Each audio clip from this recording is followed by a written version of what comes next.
अस्सलाम वालेकुम, मैं हूं रेहान तारिक और आप देख रहे हैं दस्तक। तहरीक इंसाफ अब तक अपने लिए और ना ही बानी पीटीआई के लिए कोई रास्ता निकाल सकी है। बानी पीटीआई को जेल की सलाखों के पीछे 2 साल होने वाले हैं, लेकिन उनकी रिहाई का फिलहाल दूर दूर तक कोई इम्कान दिखाई नहीं दे रहा।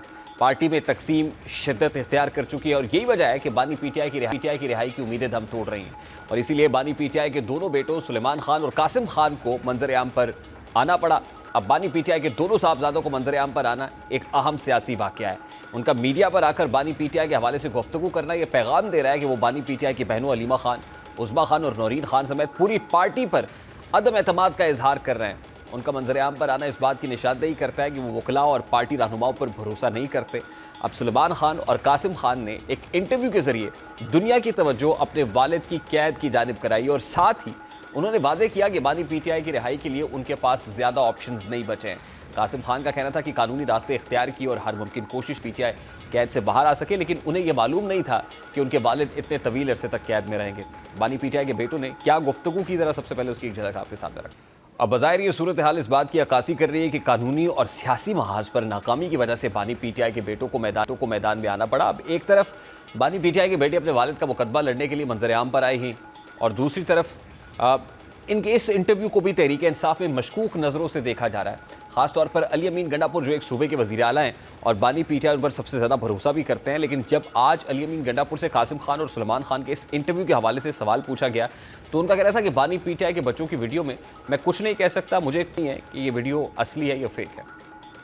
अब हैरत वाली बात यह है कि अली अमीन गंडापुर कासिम और सुलेमान के इस इंटरव्यू को तस्लीम करने में हिचकिचाहट का मुजाहरा क्यों कर रहे हैं, जबकि कासिम और सुलेमान खान ने तो अपने इंटरव्यू में इस बात का एतराफ़ किया है कि उन्होंने ये इंटरव्यू बानी पीटीआई से इजाज़त लेकर दिया है। यानी बानी पीटीआई चाहते थे कि उनके बेटों के ज़रिए उनका पैगाम बाहर पहुँचाया जाए, जो इस बात की भी दलील है कि बानी पीटीआई भी शायद पार्टी की आदत से मायूस हो चुके हैं और अली अमीन गंडापुर के इस बयान से भी बहुत से सवालात जन्म ले रहे हैं। बानी पीटीआई के बेटों ने मारियो नौफल को इंटरव्यू दिया है, जो एक मारूफ यूट्यूबर, सोशल मीडिया इन्फ्लुएंसर और कारोबारी शख्सियत है। वो अपनी वीडियोज़ में मुख्तलिफ मौज़ूआत पर बात करते हैं। यानी इस इंटरव्यू में तो बज़ाहिर कोई अबहाम दिखाई नहीं देता, जिससे ये साबित हुआ कि कासिम खान और सुलेमान खान का इंटरव्यू जाली नहीं। बहरहाल दोनों बेटों का मंजर आम पर आना ये बता रहा है कि वो तहरीक इंसाफ की क़यादत से उम्मीदें छोड़ चुके हैं। ये बात हकीकत है कि पार्टी अब तक मुनज़्ज़म नहीं हो सकी और जुनैद अकबर से चेयरमैन पीईसी के ओहदे से इस्तीफ़ा लेकर पार्टी की तंजीमें नौ देने की तलकीन करना इस बात की दलील है कि पीटीआई की तंजीमी हालत कमज़ोर है। जुनैद अकबर ने भी चेयरमैन पीएसी के ओहदे से इस्तीफे की तस्दीक की है। उनका इस मुतालिक क्या कहना है, ज़रा वो भी आपको दिखाते हैं। अब पार्टी में इसी इस्तराब और बेचैनी को देखते हुए मौलाना फजलुर रहमान का भी गुज़श्ता रोज़ अपनी गुफ्तगू में कहना था कि लीडर जेल जाते हैं मगर पार्टियाँ फैसले करती हैं। पीटीआई बतौर जमात वो इख्तियार रखती है कि यकसुई के साथ कोई इत्तेहाद अगर होता, वहाँ पे यकसुई होती तो इत्तेहाद हो सकता है। पार्टी में यकसुई का आलम तो ये भी है कि कमल शोज़ब जो पाकिस्तान तहरीक इंसाफ की रहनुमा है, उनकी एक ऑडियो लीक हुई है जिसमें वो अलीमा खान साहिबा को भी तनकीद का निशाना बना रही हैं, पार्टी चेयरमैन को भी तनकीद का निशाना बना रही हैं। इस ऑडियो में क्या सुना जा सकता है, ज़रा वो भी सुनता है। इस वक्त पाकिस्तान तहरीक इंसाफ की वकील रहनुमा फैसल चौधरी साहब हमारे साथ मौजूद है। अस्सलाम वालेकुम फैसल चौधरी साहब, बहुत बहुत शुक्रिया आपके वक्त के लिए। सर, सबसे पहले तो कासिम और सुलेमान दोनों बानी पीटीआई के साहबजादे हैं, इनका एक इंटरव्यू सामने आया, आप समझते हैं कि ये इंटरव्यू असली है या आप भी अली अमीन गंडापुर की तरह समझते हैं कि जाली है? नहीं, इंटरव्यू जो है वो क्योंकि ट्विटर पे पोस्ट हुआ है, अली जो है वो टैक्स सेवी नहीं है, तो ज़ाहिर है उन्होंने अपना दी है, बात की, अपनी राय दी है। तो अली समझते हैं कि जब तक उनको ऑथेंटिक ना हो, क्योंकि वो सीएम है और उनकी बात बड़ी बन जाती है, तो आई थिंक उन्होंने अक्लमंदी को मुजाहरा किया। लेकिन इंपॉर्टेंट बात यह है कि इस इंटरव्यू में गुफ्तगू क्या हो रही है। आई एम श्योर आपने तो सुना होगा ये इंटरव्यू, इसमें एक फ्रस्ट्रेशन है। ज़ाहिर है वो ये समझते हैं कि तमाम ऑप्शंस एक्सरसाइज करने के बावजूद भी उनके वालिद मोहतरम आज़ाद नहीं हो सके, और ज़ाहिर है इसमें एक वो जो कुछ कह रहे हैं उससे नज़र आता है कि वो ये समझते हैं कि कोई ऑप्शन अवेलेबल नहीं है at this point in time now. देखिए, बुनियादी तौर पे तो ये इंटरव्यू बच्चों का, बेटों का, बाप की नाहक कैद के बारे में है और निज़ाम के ऊपर अदम एतमाद है, अदालतों के ऊपर अदम एतमाद का इजहार है। और उन्होंने ये कहा है कि उनको नाकर्दा गुनाहों की सजा दी जा रही है, जिस तरह से उनको मिसट्रीट किया गया है, इनह्यूमन बिहेवियर किया गया उनके साथ, उनकी बात जो है, एक्सेस जो है वो नहीं कराई जाती उनके साथ कोर्ट के ऑर्डर के बावजूद। तो उन्होंने तो वो एक अदम एतमाद का इजहार किया है, निज़ाम के ऊपर भी किया है, उन्होंने अदालतों के ऊपर भी किया है, हुकूमत पे भी किया है और पार्टी में भी उस पर डेफिनेटली بات تو آتی ہے. اور اس میں who is responsible for that Faisal چوئی صاحب؟ آپ جب یہ دیکھتے ہیں پارٹی کیوں یکسوئی سے کوئی مؤثر بیانیہ اور پھر کوئی مؤثر ایسا آپشن کہ جس کو بنا کے کیپٹلائز کیا جا سکتا وہ کیوں نہیں کر سکی؟ دیکھیے میں بطور ورکر سمجھتا ہوں کہ پارٹی اکابرین میں کچھ لوگ ایسے ہیں جو کہ غیر سیاسی ہیں اور ان کو سمجھ نہیں ہے کہ یہ جو معاملات ہیں ان کو کیسے حل کرنا ہے، اور وہ کوئی جیسے لائے عمل دینے میں، سیاسی لائے عمل دینے میں ناکام رہے ہیں. کوئی ایسی مہم جو ہے وہ بھی کریٹ کرنے میں ناکام رہے ہیں جس سے حکومت یا اسٹیبلشمنٹ پہ دباؤ قائم کیا جا سکتا. تو اسی کا جو شاخسانہ ہے وہ آپ دیکھتے ہیں کہ عمران خان صاحب کی جو قید و بند ہے وہ لمبی ہو گئی. اور یہ بات میں عمران خان صاحب سے ایک دفعہ نہیں کافی دفعہ کر چکا ہوں، اور انہوں نے ایگری کیا تھا. میں نے ان سے یہ کہا تھا کہ دیکھیے عمران خان صاحب کی رہائی کے جو 3-4 آپشن بطور ایک پولیٹیکل سائنس کے اسٹوڈنٹ کے مجھے نظر آتے ہیں، وہ پبلک اپرائزنگ تھی جو کہ 26 نومبر کو ہوئی. 17 شہید ہو گئے، ہم نے لاشیں اٹھائیں. عمران خان صاحب کی قید و بند میں کمی نہیں آئی. اس کے بعد جو ہے عدالتوں سے جو موجودہ 26ویں ترمیم کے بعد اگر کوئی سمجھتا ہے کہ عدالتوں سے ریلیف ملے گا تو میں سمجھتا ہوں کہ وہ تو پھر ایک حقائق سے نظریں چرانے والی بات ہے. اور پارٹی آرگنائزیشن جو ہے وہ کمزور ہے. جو موجودہ لیڈرشپ ہے وہ سمجھتے نہیں ہیں، اور وہ بجائے کہ انکلوڈ کرے لوگوں کو اپنے ساتھ میں لا کے وہ مضبوطی کرے، ان کا زیادہ جو ایک فوکس ہے وہ لوگوں کو نکالنے پہ ہے، جس کا پھر اثر آپ نے پارٹی پہ دیکھا. اور تیسری بات یہ ہے کہ جو سوشل میڈیا کا جو پریشر ہے وہ میرے خیال میں اس کو سمجھ نہیں پائے اور بہت زیادہ پریشر دیا جاتا ہے. ظاہر ہے جو بھی کارکنان ہیں، جیسے آپ نے کنول کا چلایا ہے، تو کنول ہماری پرانی کارکن ہیں اور انہوں نے کافی اس سمے جتنی بھی لڑکیاں ہیں انہوں نے بہت اپنی تگودو بھی کی ہے. عالیہ حمزہ ہیں وہ پنجاب میں تگودو کر رہی ہیں. تو خواتین جو ورکرز ہیں میں سمجھتا ہوں کہ ان کا رول بہتر رہا ہے جو ہمارے دوسرے لوگ ہیں ان سے. جی، وہ علیمہ خان صاحبہ کے اوپر تنقید کر رہی ہیں. وہ کہہ رہی ہے کہ میں ان سے ملوں گی تو شکوہ کروں گی کہ آپ پارٹی کو جس طرح سے اگر آپ نے سیاست نہیں کرنی تو تباہ تو نہ کریں پارٹی. اس کی وجہ یہ ہے کہ یہ جو کلپ ہے یہ تو کوئی میٹنگ کی گفتگو ہے، اور کنول کا ظاہر ہے وہ علیمہ بی بی سے اگر کوئی بات ایسی ہوئی ہے جو کہ پبلکلی نہیں ہونی چاہیے. میرا خیال میں اگر کوئی تھوڑا سا اس بات پہ بھی علیمہ بی بی کو بھی میں سمجھتا ہوں کہ اگر کوئی ایسی بات کسی سے کرنی ہو تو اکیلے میں کر لیا کہ بیہائنڈ دا کلوز ڈور ہونی چاہیے. یہ جو اس سے اوپن بات ہو جاتی ہے یہ لوگوں کے سامنے، اس سے پھر جو پولیٹیکل ورکرز ہیں تہذیب محسوس کرتے ہیں. اور کیونکہ ظاہر پارٹی میں سارے رضاکار ہوتے ہیں، وہ اپنی سروسز دیتے ہیں، اور جو پرانے کارکنان ہیں وہ عزت تو مانگتے ہیں. تو اگر کسی کی کمی کوتاہی بھی ہوتی ہے تو ہمیشہ فیس ہوئی، اور عمران خان صاحب نے یہ فیصلے ہمیشہ دی ہے. انہوں نے اگر کسی کو سمجھانا ہوتا ہے تو وہ اکیلے میں سمجھاتے ہیں، سائڈ پہ کر کے سمجھاتے ہیں. وہ کبھی بھی لوگوں کے بیچ میں بات نہیں کرتے. تو میرا خیال میں یہ باتیں کنول کو بھی بیہائنڈ دا کلوز ڈور کرنی چاہیے تھی، اور بیویوں کو بھی جو ہے اوپنلی نہیں کرنی چاہیے. اس سے پھر پرابلم ہوتا ہے. اور بیویوں کی تو کیونکہ جذبات ہیں، بھائی ان کا اندر ہے جیسے بیٹوں کے جذبات ہیں، تو وہ تو ایک رشتے میں بھی سمجھ میں آتا ہے. میرے ساتھ تو خود کیونکہ یہ ہو چکی ہے، میرا بھائی اندر آیا ہے، تو ذاتی تجربات تلف ہوتے ہیں. جو اپنی جو معاملات ہوتے ہیں، خواتین جو ہیں گھر کی خواتین جو ہوتی ہیں وہ جذباتی ہو جاتی ہیں کیونکہ رشتے اتنے حساس ہوتے ہیں.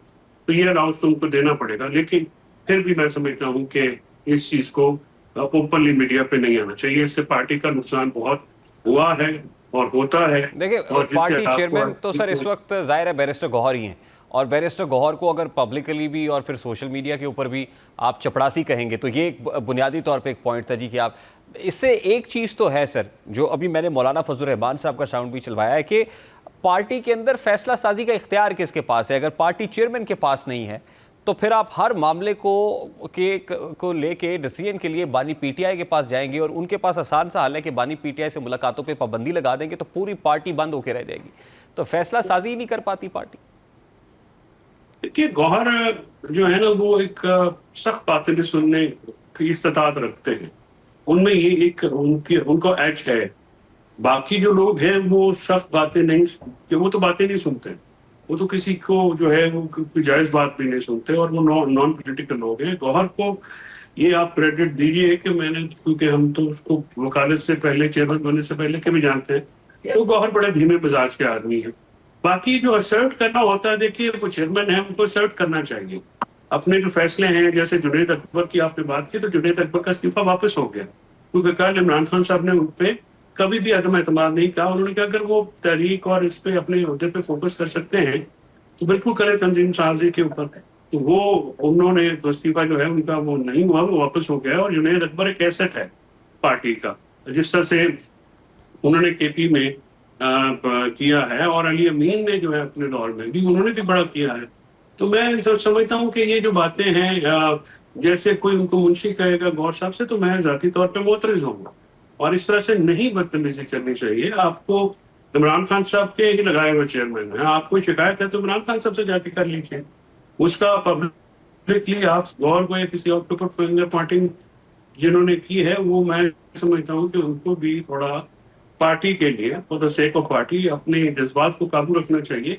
और ये जो एक शुरू हो जाते हैं हमारे खासकर सोशल मीडिया पे दोस्त हैं, वो बड़े जज्बाती हैं, तो थोड़ा सा तहम्मुल के साथ, सियासत तहम्मुल का नाम है, सियासत में जो है एग्रेशन वो हमेशा ठीक। वो फैसल चौधरी साहब, नुकसान इस सारे फस के माबैन, अगर कियोस के माबैन को ये कहे कि बानी पीटीआई की रिहाई बस अभी हुई के हुई, अभी होने जा रही है, तो क्या ये खुद को बेवकूफ़ बनाने के मुतरादिफ है, या वाकई इसमें कोई हकीकी अंसर भी आपको नजर आता है?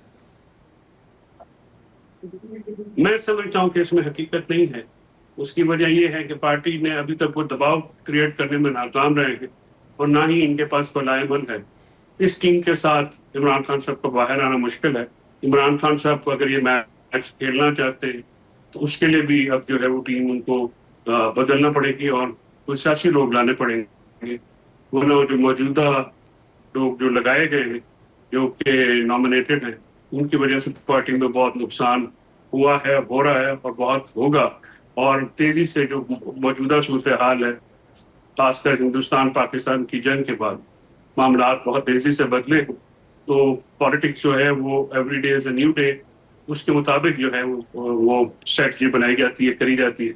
उसके मुताबिक अगर करेंगे तो पार्टी आगे बढ़ सकती है, वरना इमरान खान साहब की जो सोबतें हैं, मुसीबतें हैं, उनमें इजाफा होता हुआ नजर, वो लंबी होती मुझे दिखाई दे रही है।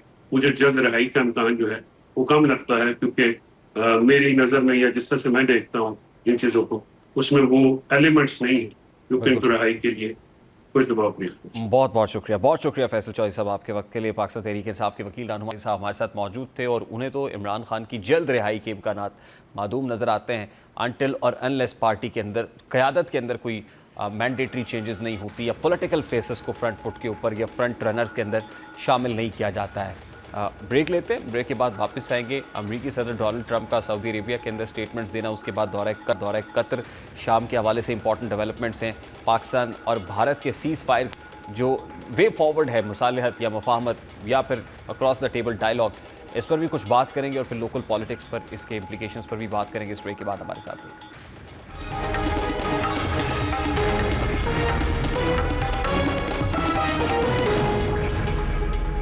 नरेंद्र मोदी की एक चाल भी काम ना आई, और यूं पाकिस्तान हर मैदान में सुरखरू हो रहा है, चाहे जंग का मैदान हो, चाहे माशी मैदान हो, या फिर सफारती मैदान, और पाकिस्तान हर महाज पर कामयाबी के झंडे गाड़ रहा है। जैसा कि मुल्क के कौमी ख़जाने में $1 अरब का इजाफा हो गया है, क्योंकि IMF ने हुकूमत की माशी पॉलिसीज़ पर एतमाद का इजहार कर दिया है, और इस एतमाद के नतीजे में पाकिस्तान को IMF से दूसरी किस्त भी मौसूल हो चुकी है। दूसरी जानिब ऑपरेशन बुनियानुल मरसूस, जिसके ज़रिए पाकिस्तानी अफवाज ने भारत को धूल चाटने पर मजबूर किया, पाकिस्तान में इसका जश्न मनाया जा रहा है। और आज वज़ीर आज़म शहबाज शरीफ के हमरा chief of the army staff ने सरूर छावनी सियालकोट का दौरा किया है, और इस मौके पर आर्मी चीफ गाड़ी चलाते दिखाई दिए। ये बड़ी ही सिंबॉलिक फुटेज है, ये विजुअल्स हैं, जिसमें chief of the army staff Sialkot छावनी के दौरे पर ख़ुद गाड़ी चला रहे हैं, और साथ में वज़ीर आज़म इस्लामी जमहूरिया पाकिस्तान शहबाज शरीफ साहब बैठे हुए हैं। यानी गाड़ी की ड्राइविंग सीट पे chief of the army staff हैं, जनरल आसिम मुनीर हैं, और पैसेंजर सीट पे शहबाज शरीफ साहब वज़ीर आज़म पाकिस्तान है, वो बैठे हुए हैं, और गाड़ी बड़ी तेज़ी से चल रही है। ये आप देखिए, ये फुटेज अगर दिखाइए, बार बार देखने के काबिल है। इस सारी सिचुएशन के अंदर ये विजुअल्स کہ گاڑی بڑی تیزی سے چل رہی ہے اور گاڑی چلانے والا جو ہے وہ خود chief of the army staff ہے جنرل عاصم منیر صاحب ہے، اور ان کے ہاتھ میں اسٹیئرنگ ہے اور اسٹیئرنگ ویل کے اوپر بیٹھے ہوئے ہیں، اور ان کے ساتھ شہباز شریف صاحب جو پرائم منسٹر پاکستان ہیں وہ موجود ہیں۔ یہ دور حاضر کے اندر موجودہ وقت میں لمحہ موجود میں یہ فوٹیج بہت کچھ بتا رہی ہے اور بہت سارے لوگوں کے لیے اس کے اندر بہت پیغامات بھی ہیں۔ ظاہر ہے کہ ابھی سرخرو ہو کے نکلے ہیں چیف آف دی آرمی صاحب جنرل عاصم منیر بھی اور وزیر اعظم پاکستان بھی، جو پاک بھارت تنازع ہے، تناؤ ہے اس کی کیفیت کے اندر، اور اب اس تناؤ میں جو سرخرو ہونا ہے، یہ کامیابی ہے، یہ فتح ہے، وہ ہر محاذ کے اوپر نظر آ رہی ہے۔ جو ہمارا ہمسایہ ملک ہے وہاں پر بھی صف ماتم بچھی ہوئی ہے، اور ظاہر ہے جو ڈپلومیٹک فرنٹ ہے اس کے اوپر بھی ہم اپنا مقدمہ ٹھیک طریقے سے پریزنٹ کر رہے ہیں، انٹرنیشنل کمیونٹی کے اندر بھی معاملات کو لے کے جا رہے ہیں، اور خود ڈونلڈ ٹرمپ اس بات کا اظہار کر رہے ہیں کہ ثالثی کے لیے وہ دونوں ممالک کو بٹھائیں گے، اکراس دا ٹیبل بیٹھیں گے، جنگ نہیں بلکہ ٹریڈ ہونی چاہیے، جنگوں کو ٹریڈ میں بدلنے کی بات امریکی صدر ڈونلڈ ٹرمپ کر رہے ہیں۔ یہ ساؤنڈ بھی آپ کے سامنے رکھیں گے، لیکن اس محمد علی درانی صاحب ہمارے ساتھ اس وقت موجود ہیں، سینئر سیاستدان ہیں، انہوں نے بھی جوائن کیا ہے۔ اگر ڈونلڈ ٹرمپ کا ایک کلپ پہلے دکھا دیں پروڈیوسر صاحب، تو اس کے بعد میں محمد علی درانی صاحب کی طرف جاؤں گا۔ درانی صاحب السلام علیکم، بہت بہت شکریہ آپ کے وقت کے لیے۔ یہ ڈونلڈ ٹرمپ کا اسٹیٹمنٹ ہے، آپ نے سنا، اسی سے شروع کر لیتے ہیں۔ اکراس دا ٹیبل دونوں ممالک کو بٹھانے کے لیے بڑے سیریس نظر آ رہے ہیں یو ایس پریزیڈنٹ۔ آپ کو لگتا ہے کہ پریکٹیکلی یہ پاسبل ہو پائے گا، یہ ہونے جا رہا ہے؟ بسم اللہ الرحمن الرحیم۔ صاحب، جہاں تک اس پیشکش کا تعلق ہے اور اس خواہش کا تعلق ہے، میں تو سمجھتا ہوں کہ خوش آئند ہے، اور یہی مہذب دنیا کا طریقہ ہوتا ہے کہ وہ کراس دا ٹیبل بیٹھ کے ہی، جنگوں میں تو فیصلے نہیں ہوتے، جنگوں کے بعد ٹیبل پر ہی فیصلے ہوا کرتے ہیں۔ جنگ نے تو جو شکل لینی تھی وہ لے لی، اور وہی اس کی وہ شکل جو ہے وہی شاید ٹیبل تک لے جانے کا سبب بنے۔ اور اگر ٹرمپ اس ریفرنس سے اس پالیسی کو قائم رکھتے ہیں جس میں کہ وہ جنگوں کو تجارت کی طرف لانا چاہ رہے ہیں اور قوموں کو آپس میں بڑھانے کے بجائے قوموں کو آپس میں تجارتی تعلقات کی طرف لے جانا چاہ رہے ہیں، تو اگر وہ اس پالیسی پہ وہ رہتے ہیں، پابند رہتے ہیں، تو میں سمجھتا ہوں کہ اس کا مثبت نتائج نکلیں گے۔ ایک دن میں تو کچھ بھی نہیں ہوگا، کیونکہ انڈیا کی لیڈرشپ اس وقت کسی مہذب ڈیلنگ کے لیے اس طریقے سے آمادہ نہیں ہے، اور اس کے جو ماضی کا ٹریک ہے اور اس کی جو مائنڈ سیٹس ہیں وہ اس چیز سے بہت زیادہ کمپیٹیبل نہیں ہے۔ لیکن جمہوریت وہاں کا جو عوام کا دباؤ اور انٹرنیشنل دباؤ جو ہے، اس کے اندر یا مودی صاحب کو پیچھے ہٹنا پڑے گا یا آگے بڑھنا ہوگا، تو پھر انہیں یقینی طور پر گفتگو کے ذریعے، آرگومنٹ کے ذریعے، ڈائیلاگ کے ذریعے اور شواہد کے ذریعے، جیسے پہلگام کے اوپر بھی ہم نے تو یہی کہا تھا نا کہ آپ جو کچھ آپ کے پاس ہے آپ لے آئیں، تو وہ کچھ لانے کے بجائے وہ بندوق نکال کے آ گئے۔ مطلب یہ تو یہ ہے کہ آپ کا عدالت میں کسی کے ساتھ کوئی جھگڑا ہے تو آپ اسے کہیں بھائی تم اپنے دلائل پیش کرو، آگے سے بندوق نکال لیں۔ تو یہ جو ایک جاہلانہ اور شدت پسندانہ رویے ہیں، میں سمجھتا ہوں کہ یہ آج کے مہذب دنیا کی ضرورت نہیں ہے۔ تو یقینی طور پر ایک اس پریشر سے کچھ بھی نہ نکلے، ایک پازیٹیوٹی نکلے گی، یقینی طور پر آگے تو آگے کی طرف ٹھیک۔ قدم اچھا دورانی صاحب، بڑھیں گے ایک طرف اور تو دو بڑھنے فریقین ہیں نا، دو سٹیک ہولڈرز ہیں، پاکستان اور بھارت، لیکن امریکی صدر جس دلچسپی کا اظہار کر رہے ہیں، جتنے کنسرن نظر آتے ہیں اس خطے کے اندر اور پرٹیکولرلی دونوں ممالک کے مابین میڈیشن کو، مجھے یہ کہنے دیجئے کہ there is never a free lunch۔ امریکی صدر نے سعودی عربیہ میں شام پر سے پابندیاں ہٹانے کا مطالبہ کیا، اور پھر ہم دیکھتے ہیں کہ اگلے ہی لمحے وہ شام کے عبوری صدر سے یہ کہتے ہیں کہ وہ اسرائیل کو تسلیم کر لیں۔ تو امریکہ کا انٹرسٹ کیا ہے؟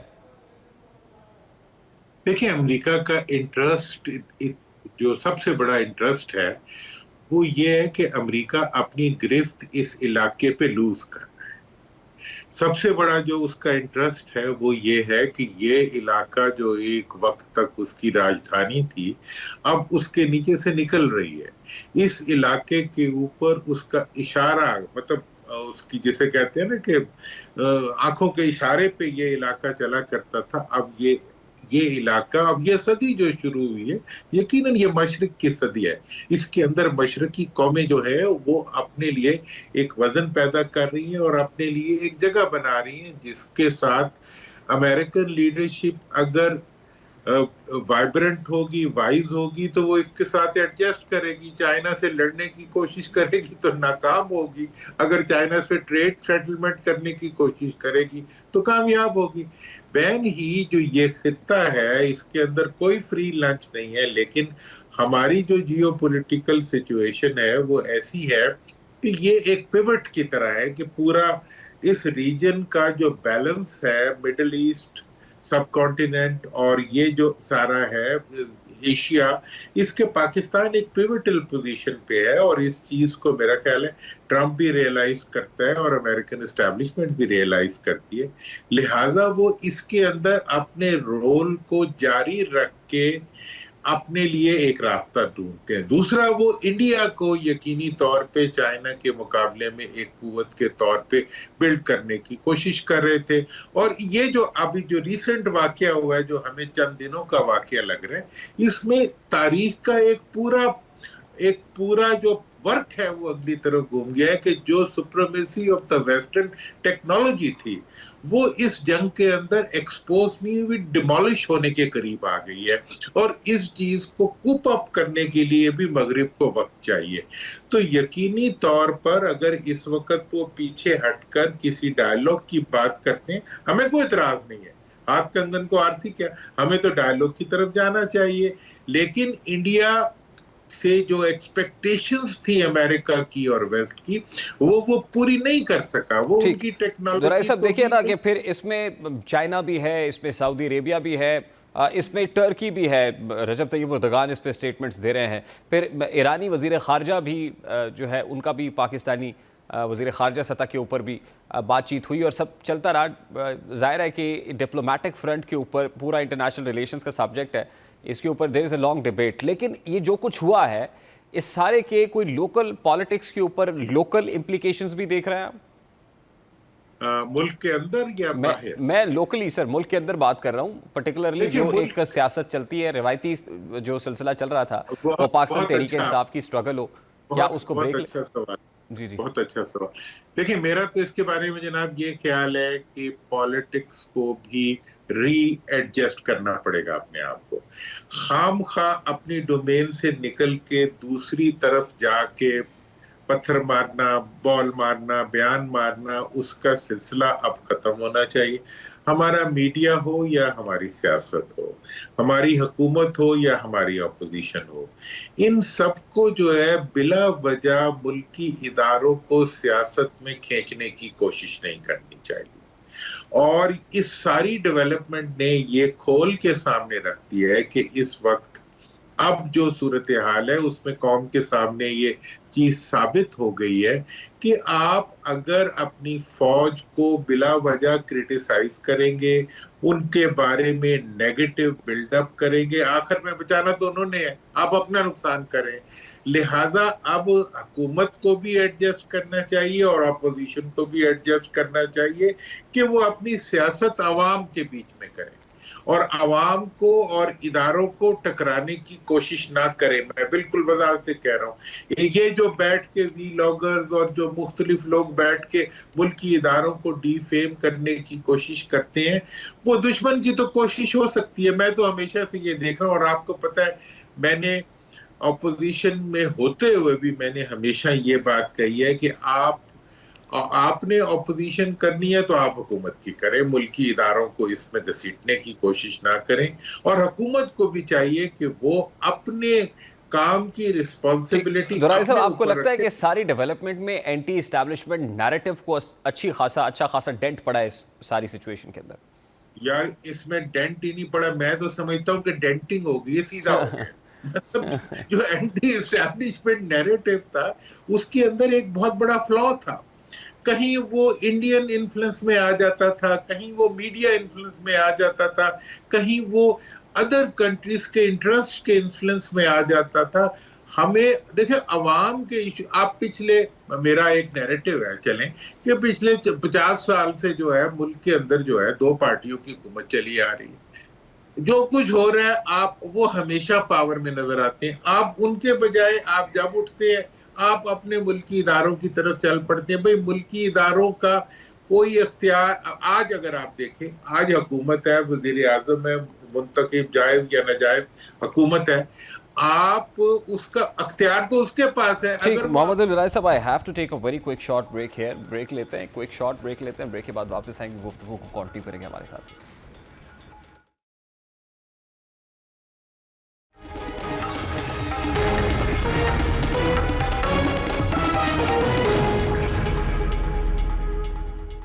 امریکی صدر ڈونلڈ ٹرمپ کے شام سے متعلق پابندیاں ہٹانے کے اہم فیصلے نے عالمی اور علاقائی سطح پر ایک نئی بحث کو جنم دیا ہے. امریکی صدر نے شام پر عائد امریکی پابندیاں ختم کرنے, امریکی فوجی دستوں کی واپسی اور نئی شامی حکومت کے ساتھ تعلقات کو معمول پر لانے کا اعلان کیا ہے. سعودی عرب کے دارالحکومت ریاض میں ایک سرمایہ کاری فورم سے خطاب کرتے ہوئے ڈونلڈ ٹرمپ نے شام کو عظیم ملک بننے کا موقع دینے کی بات کی ہے, جس کا مقصد شام کی جنگ اور پابندیوں سے تباہ حال معیشت کو ریلیف فراہم کرنا ہے. اور آج امریکی صدر ڈونلڈ ٹرمپ نے شام پر سے پابندیاں اٹھانے کے اعلان کے ایک روز بعد ریاض میں جاری خلیج تعاون کونسل سربراہی اجلاس سے قبل شام کے صدر احمد الشرا سے ملاقات کی ہے. اور اس ملاقات میں اہم بات یہ ہوئی ہے کہ ڈونلڈ ٹرمپ نے شام کے صدر سے اسرائیل کو تسلیم کرنے کا مطالبہ کر ڈالا ہے. اب بظاہر تو فوری ممکن نہیں لگتا کہ شام اسرائیل کو تسلیم کر لے, کیونکہ دونوں ممالک میں ایک عرصے سے کشیدگی رہی ہے. بہرحال امریکہ مشروط طور پر شام پر پابندیاں ہٹانے کی بات کر رہا ہے. اب اگر شام پر پابندیاں ہٹائی جاتی ہیں تو اس کو عالمی تجارت اور سرمایہ کاری کے مواقع میسر آ سکیں گے. خاص طور پر سعودی عرب اور متحدہ عرب امارات جیسے خلیجی ممالک سے تعمیر نو کے لیے امداد کی توقع کی جا رہی ہے. پابندیوں کے خاتمے سے شام میں معاشی استحکام اور ترقی اور تعمیر نو کے لیے نئے مواقع مل سکتے ہیں. شام کو عالمی مالیاتی نظام تک رسائی حاصل ہو سکتی ہے جو تعمیر نو اور بنیادی ڈھانچے کی بحالی کے لیے ضروری ہے. سعودی عرب اور متحدہ عرب امارات نے شام کی تعمیر نو کے لیے اربوں ڈالرز کی سرمایہ کاری کے دعوے کیے ہیں, جبکہ سعودی عرب نے 142 ارب ڈالرز کے دفاعی معاہدے کے ساتھ ساتھ دیگر سرمایہ کاری کے منصوبوں کا اعلان بھی کیا ہے. یہ امداد شام کی معیشت کو سہارا دے سکتی ہے جو پابندیوں اور جنگ کی وجہ سے شدید بحران کا شکار ہے. لیکن امریکی فوج کی واپسی سے شام میں طاقت کا خلا پیدا ہونے کا خطرہ ہے, جو دہشت گرد تنظیموں کے دوبارہ ابھرنے کا باعث بن سکتا ہے, کیونکہ ماضی میں یہ دہشت گرد تنظیمیں عدم استحکام کے مواقع سے فائدہ اٹھا چکی ہیں. اور شام میں عدم استحکام کی صورت میں پناہ گزینوں کا بحران مزید شدت اختیار کر سکتا ہے, جو ترکی, لبنان اور اردن جیسے پڑوسی ممالک کے لیے معاشی اور سماجی مسائل کا باعث بن سکتا ہے. ان ممالک نے پہلے ہی لاکھوں شامی پناہ گزینوں کی میزبانی کی ہے. نیا بحران ان کی صلاحیتوں پر مزید دباؤ ڈال سکتا ہے. بہرکیف امریکی صدر کا یہ اعلان تو بڑا خوش کن خوشائند ہے, جس کو پورے مجمع نے اٹھ کے سراہا, اپریشیٹ کیا, داد دی. جو خود ایم بی ایس بھی اس پہ سعودی کراؤن پرنس موجود تھے, وہ اپنی نشست سے کھڑے ہو کے امریکی صدر ڈونلڈ ٹرمپ کے اس بیان کے اوپر ان کو ستائش کی کلمات کہتے رہے, تالیاں بجاتے رہے. پورا ہال گونج رہا تھا. لیکن وہ کہتے ہیں نا کہ there is never a free lunch تو کوئی بھی نہیں ہے. اس کے بعد ہی شامی عبوری صدر سے اس بات کا مطالبہ کیا جانا کہ اسرائیل کو تسلیم کر لیا جائے, یہ بڑا معنی خیز ہے. ابھی ایک بریک لیتے ہیں, بریک کے بعد واپس آئیں گے, گفتگو کو کنٹینیو کریں گے ہمارے ساتھ.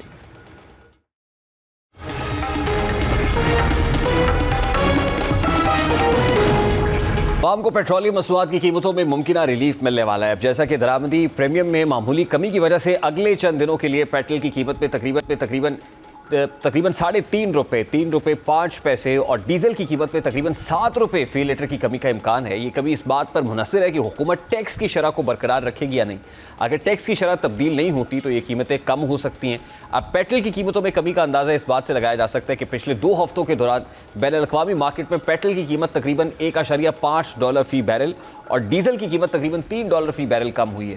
یہ کمی عالمی سطح پر پیٹرولیم مصنوعات کی قیمتوں میں ہونے والی تبدیلیوں کی عکاسی کرتی ہے. اب اگر پیٹرول کی یہ قیمتیں کم ہوتی ہیں تو عوام کے لیے ایک بڑی خوشخبری ہوگی, خاص طور پر ان لوگوں کے لیے جو روزانہ کی بنیاد پر ایندھن کی مصنوعات کا استعمال کرتے ہیں. پیٹرول اور ڈیزل کی قیمتوں میں کمی کا براہ راست اثر عوام کی روزمرہ زندگی پر پڑتا ہے, کیونکہ یہ قیمتیں ٹرانسپورٹ, اشیاء کی ترسیل اور دیگر خدمات کی قیمتوں میں بھی تبدیلی لاتی ہیں. مثال کے طور پر اگر پیٹرول کی قیمت کم ہوتی ہے تو اس سے ٹرانسپورٹ کے اخراجات میں کمی آئے گی, جس کا فائدہ عوام کو ملے گا. اسی طرح ڈیزل کی قیمت میں کمی سے تجارتی گاڑیوں کے اخراجات کم ہوں گے, جو کہ مارکیٹ میں اشیاء کی قیمتوں کو بھی متاثر کریں گے. اب دیکھنا یہ ہے کہ سرکار یہ فائدہ کس تناسب سے عام عوام تک پہنچاتی ہے.